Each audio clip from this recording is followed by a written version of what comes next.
Jer ima toliko već džamija.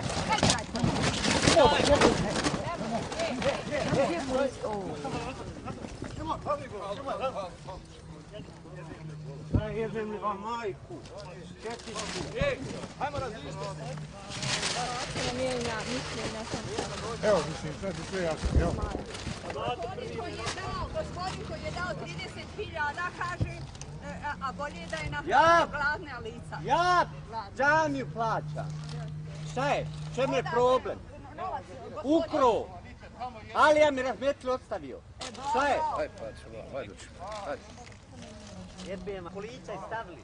I brata ste mi ubili, i majku ste mi u lovu robili. Dobro, su oni tebe izabrali. I oči ste mi u lovu. Šupadi.